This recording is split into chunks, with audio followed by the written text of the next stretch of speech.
Flowers have always intimidated me. I find them strangely difficult to paint. Beautiful in real life, but stubborn on the canvas.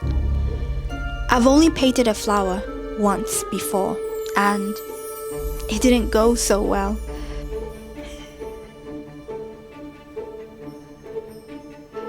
So today I'm trying again, and honestly, I'm not sure that I know what I'm doing.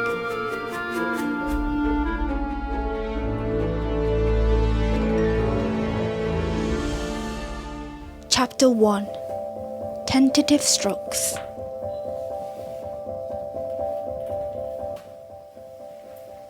The first day of this painting felt like I was walking on shaky grounds.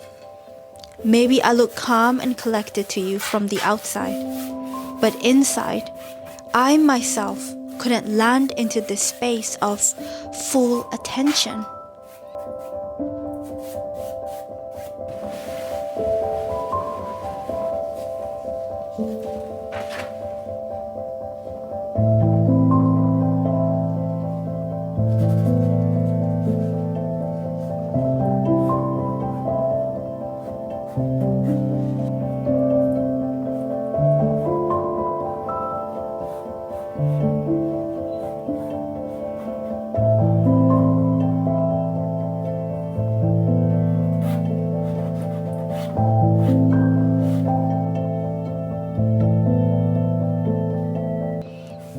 My movements were rash and hurried, like I was already wanting to get it over with because the unfamiliarity of a new subject felt like stepping into the cold water before my body had even agreed to swim. It was either going to be fight or flight in this scenario, and it seemed like I was ready to fly away from my canvas and not fight. I can feel that my brushstrokes weren't bold enough. I was also lazy, and I kept leaving my paint water dirty, and that disappointingly led to dull colors.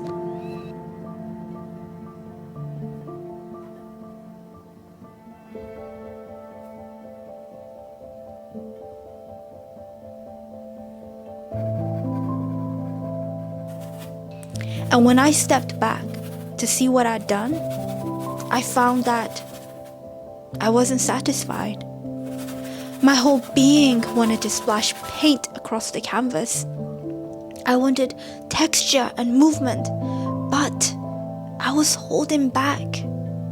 Holding back because in my mind, I wanted to be a good student.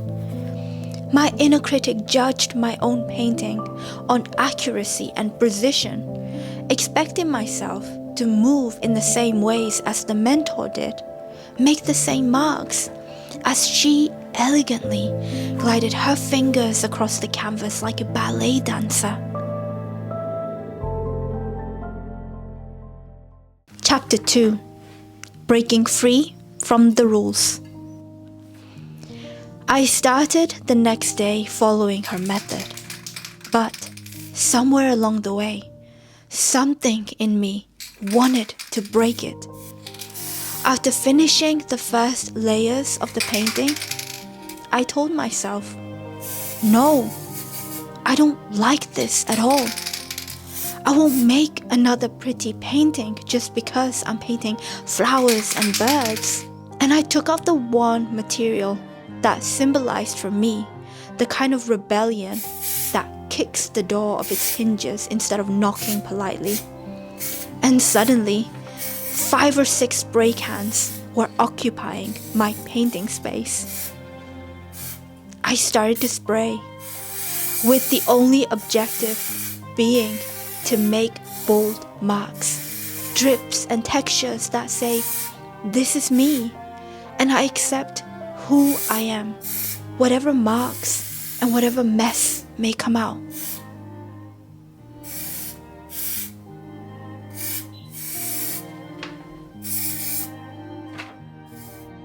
Lately, I've been feeling like this idea of becoming a free artist has been circling around more so than ever.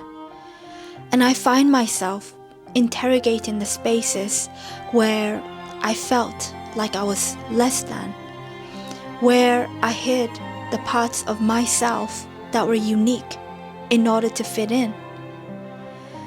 And I think slowly but surely, it's starting to be reflected in a kind of rebellion on the canvas. My movements, my marks, may never look like my mentor if I wanted to create from my soul. And just because she is moving in a certain way, that doesn't mean that that is the only way to paint anything.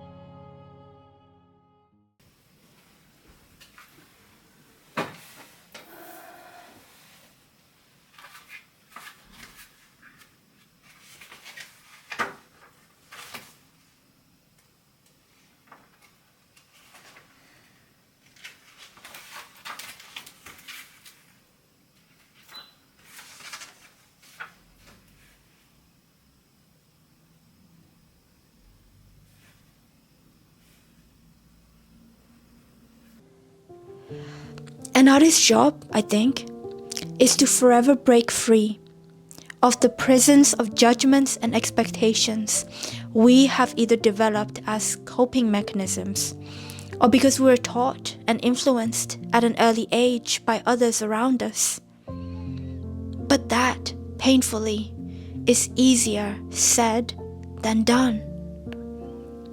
When we decide to create our own marks, often we won't see the same marks from others. And it can feel lonely, alienating. And if you are a creature like me who wants to fit in with the crowd, it can make it equally difficult for you to accept that your mark is unique and so beautiful. Often society, and even the people closest to us, can be blind to our uniqueness. And maybe that's because we haven't shown it to them. But the greatest artists are those who have learned to let go of the prisons set by themselves and of the judgments or lack of validation from others. And I want to be more like them. I want to be a free artist.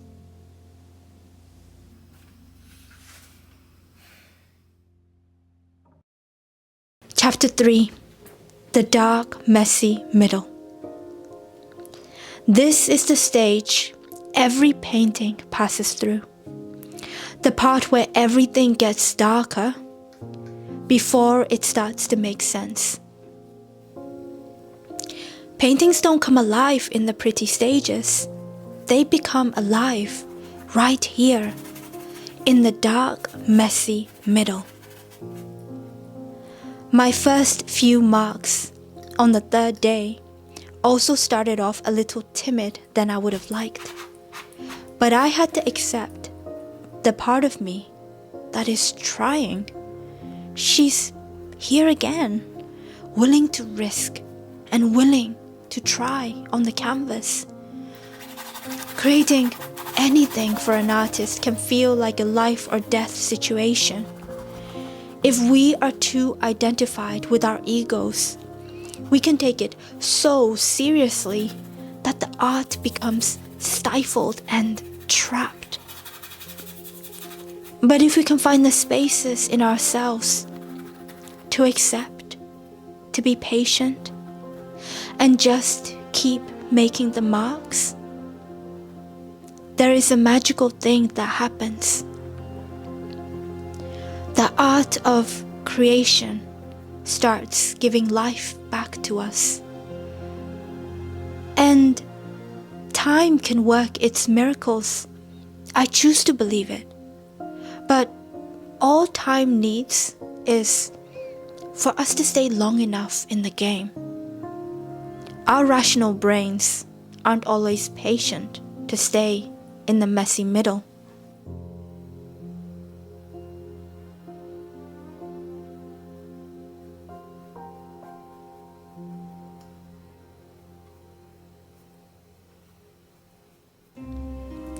Most of us are afraid of the dark, but I've learned to accept it, embrace it. I found that my biggest life lessons came from when life felt like it was in the shadows. In painting, it's no different.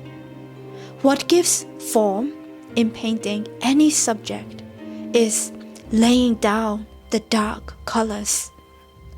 If a painter can stay in the dark long enough, she gets rewarded with her subjects looking more three-dimensional and more lifelike. Here, the switch flipped for me. Suddenly, I was fighting. Mixing dark, bold colors made me feel alive. No longer trapped in the replays of the painting lessons, I began mixing colors that I liked. Sure, they were darker than the colors that I had seen my mentor mixing, but I loved it. And then I noticed myself boldly shaping the flower petals, stamping more dark colors where I can see the shadows, and time stood still. Or maybe I finally met this elusive, forever present moment of time. Here, in the space of our meeting, I could feel all the freedom that I ever kept locked behind my own ribs.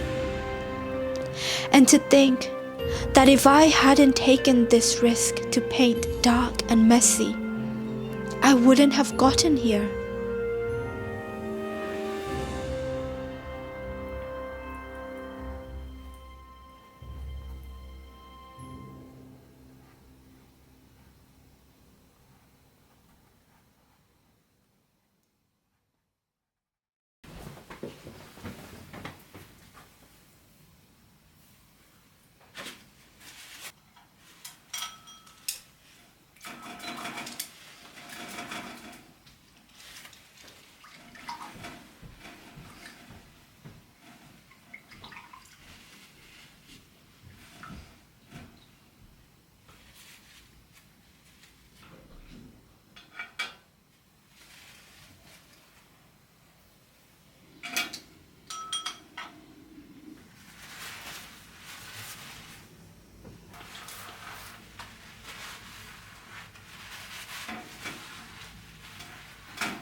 Chapter 4. Suddenly, there is light.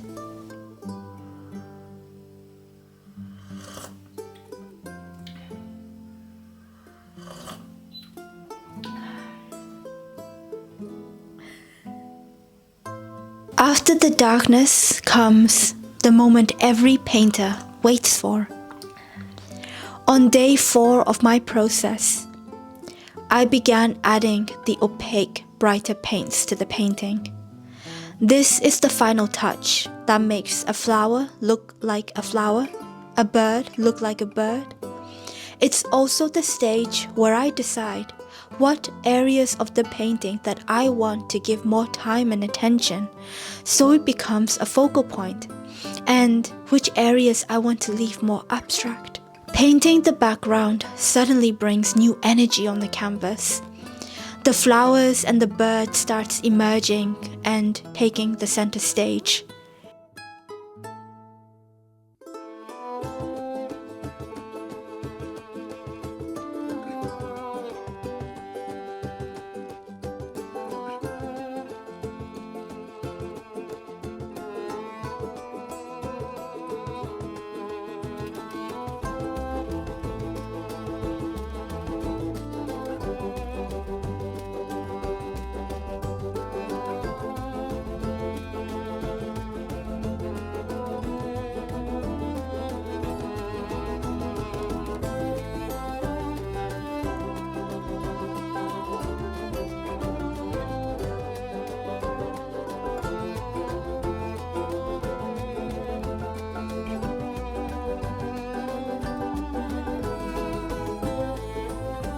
There's also a chance to play and express. In the dark, messy middle, I had to accept a painting without complete form. But here, intentional brushstrokes done confidently can bring everything to life. I continued playing on the canvas, varying my brushstrokes, so sometimes they lightly brushed the surface, other times I drove the brush into the canvas. They pressed firmly into the paint, following the weight and form of the petals. As a painter, I don't communicate with words on a canvas, but with gestures. So I felt like the marks laid down at this stage would tell my conviction and confidence. These marks are evidence of my decision and the energy that I want my collectors to feel.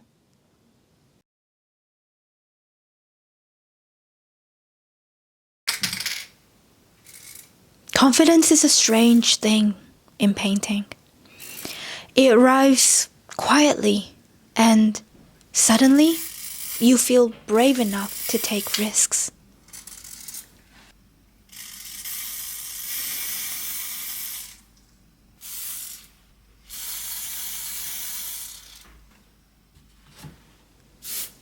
And some days, the hardest part isn't painting well.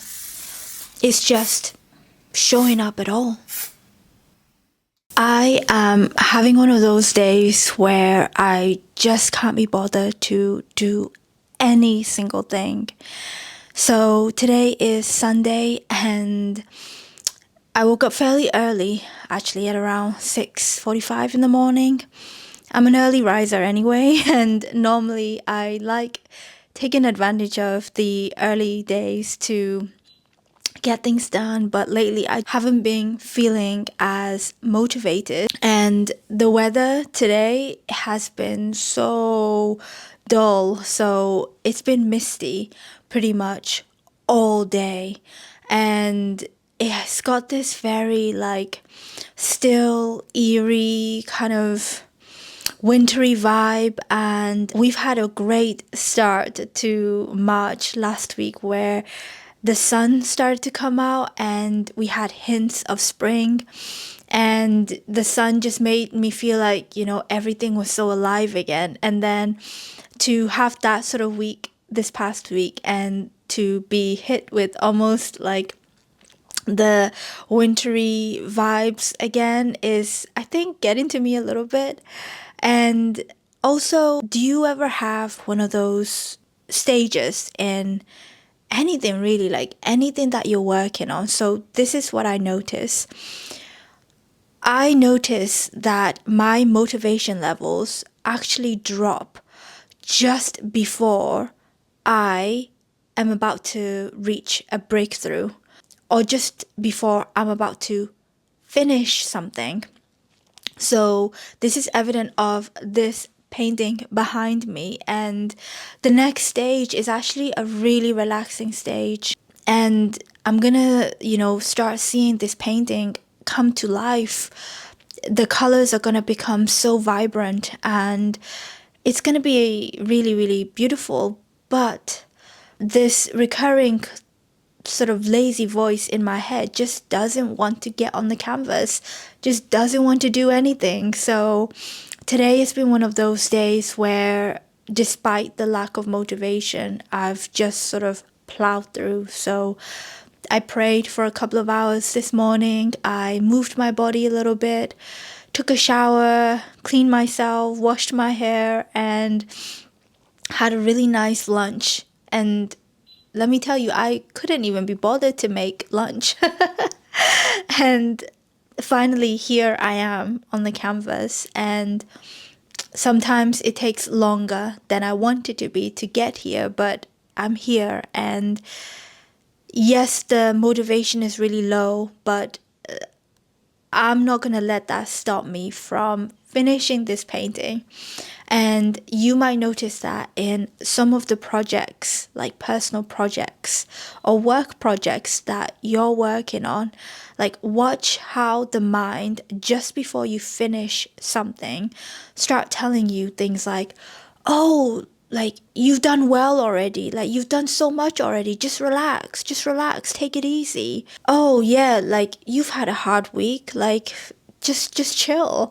But there are times in my life where I think the body and the mind communicates to me that I need to rest and I need to just drop everything and just completely chill out. But this isn't one of those days, and I know that because I've had really good night of sleep. I'm eating well and I feel good in my body and I feel really well rested too. So there's absolutely no reason why why I should believe this voice in my head right now that's telling me, just have another relaxing day, Win. Just continue with watching your favorite Korean dramas. But no, I'm gonna get on the canvas. I'm gonna finish off this painting, and in the evening, I'm gonna cook a really nice dinner for my husband and I.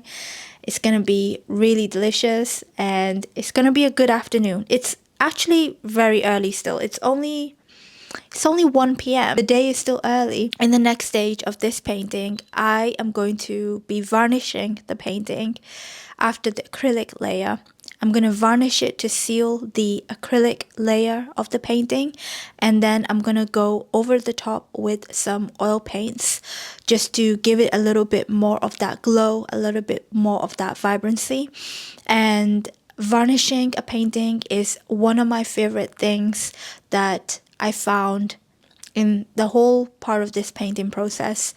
And this is going to be a really special one because so far in my mixed media paintings, I've only worked on very high quality, thick watercolor mixed media paper. And I haven't done a mixed media painting yet on a canvas.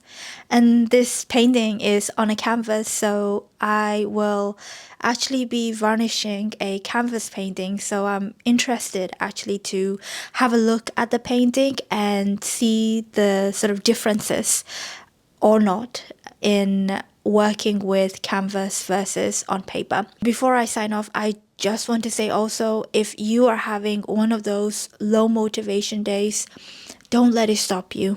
Like seriously, like if you're tired and if your brain is overwhelmed, take a rest. But if you're well rested and it's just the mind chatter telling you to just lay low for a while, you just get your ass up and keep walking one step at a time, even if it is at a really slow pace. What matters is that we keep walking just one little step at a time. Okay, let's go. Chapter 6. Finally, I can breathe. Varnishing is one of my favorite moments in painting. It's when the colors finally wake up. This is where I get to enjoy the fruits of my labor.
The varnishing adds a glow and vibrancy to the colors, pulling the whole painting together. But I can't fully rest, not just yet.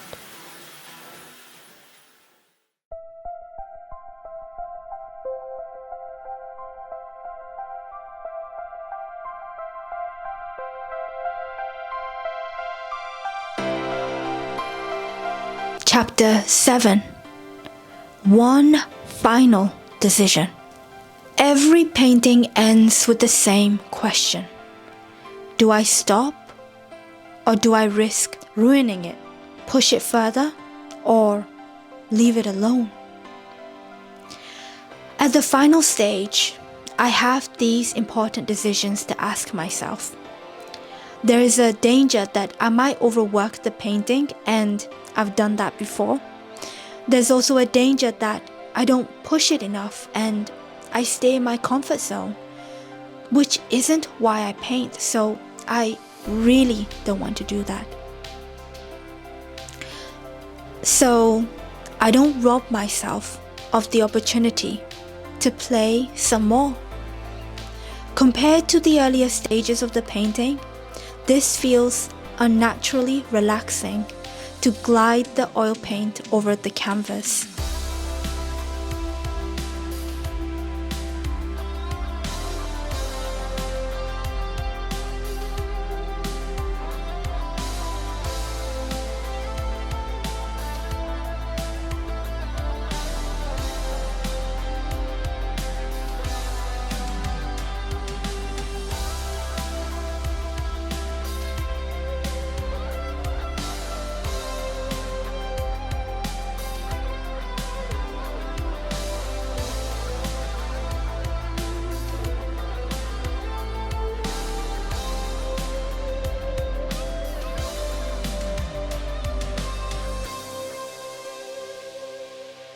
In the end, I overrode my fear of ruining the painting, and I started adding brighter highlights to the petals.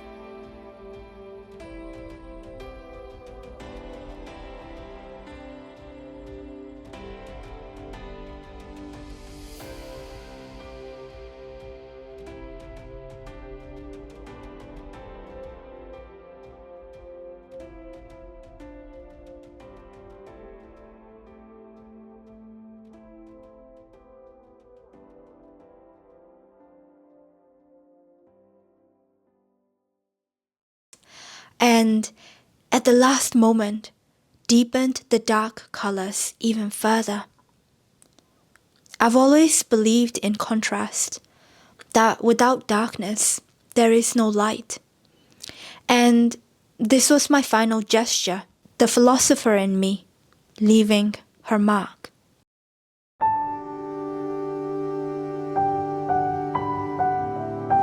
I have to scratch an itch because I got an idea last night about this painting, and I really want to put some effect on the painting. I woke up about an hour and a half ago, had breakfast, and couldn't even finish off my morning prayers because this thought was just circulating in my mind. So I told myself I'm gonna do it. And most of the time I feel really scared about ruining paintings, especially when it's to the level that it is right now, where most of the parts of the paintings are already resolved.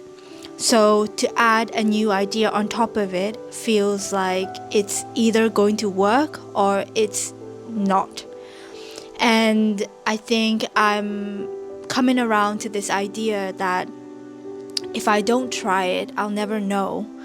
And if it ruins the painting, then that doesn't mean that I am a bad artist. It doesn't mean that I did something wrong. If anything, I experimented. I gave an idea a go, and that's okay. So I'm gonna try it. And I'm coming on here looking imperfect. I'm not made up. I don't have any makeup on. I'm still really in my PJs. And I threw this scarf on because it was a little bit cooler still in the morning. And we're just gonna go for it. So I have an idea to do these like sun rays, but almost quite geometrical. Actually, I'm gonna use new tape that I have with me. And I don't know if this tape is gonna be too strong.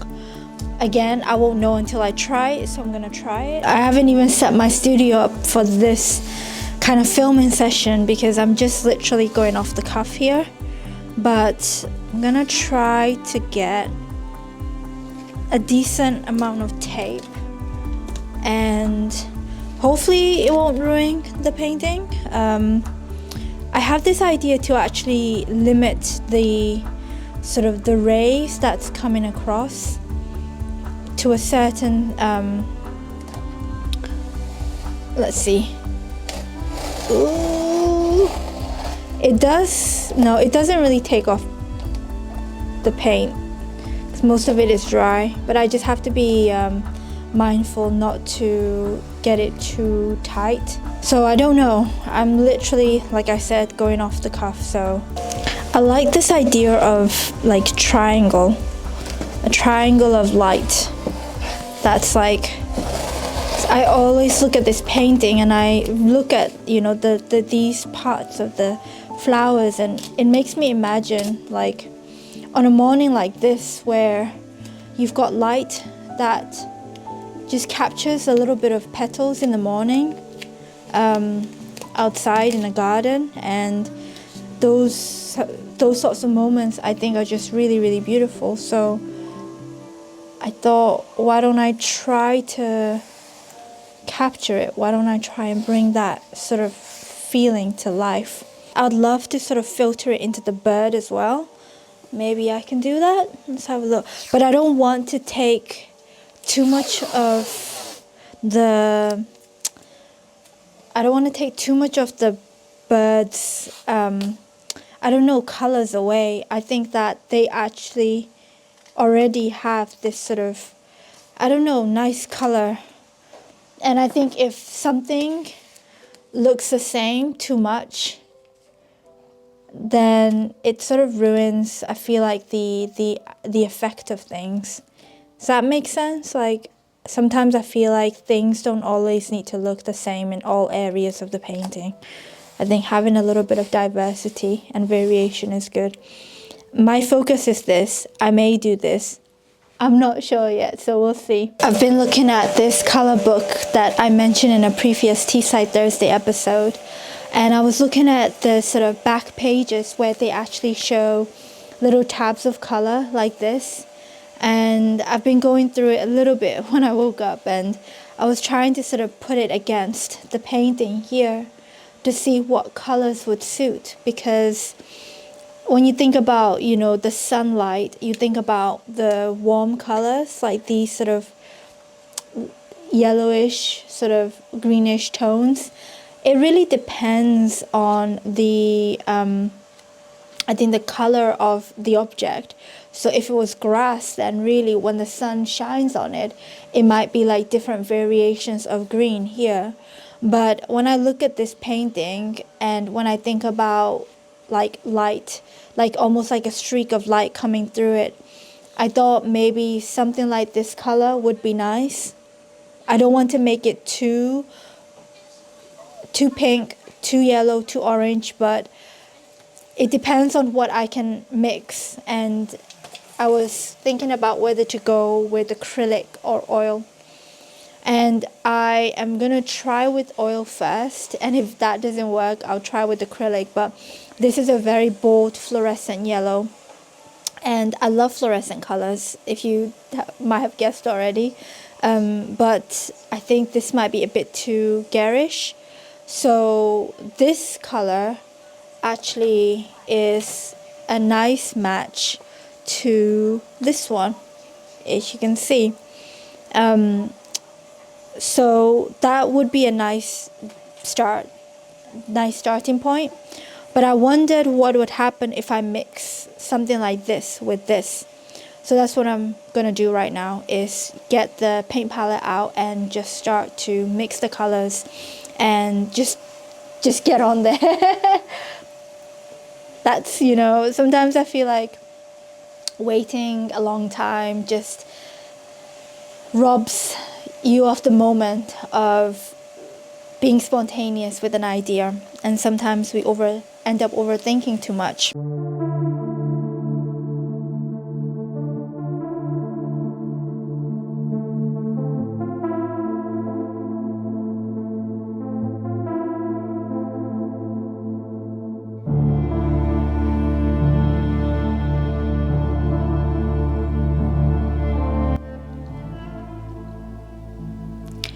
Painting is rarely easy, and the painter's journey isn't graceful.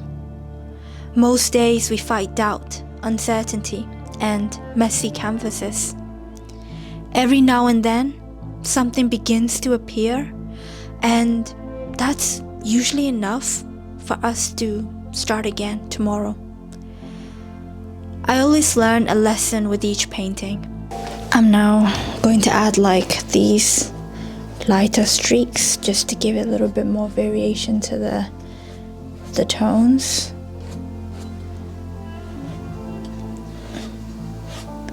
I never really painted light in this way before. It's kind of nice to try to capture what I sort of imagine light might look like on a canvas. Trying to capture like mood or atmosphere in this way. It's about expressing oneself like to the best of our ability. Trying to convey on a painting the things that we see. Trying to convey the way we look at the world in as much accuracy, with as much feeling, with as much honesty as we can. Even though the painting process both frightens and excites me, I like to believe that every piece brings me a little closer to becoming the painter, the artist that I want to be. Someone who's not afraid to unapologetically be themselves. Someone who's finally free. Of course, there are always decisions on the canvas I wish I hadn't taken. But in the end, I'm always proud that I tried something new, even when I was afraid that it might fail. Because when we turn away from something unfamiliar, we also turn away from our chances to grow. And maybe that's why I keep returning to the things that intimidate me. Even flowers.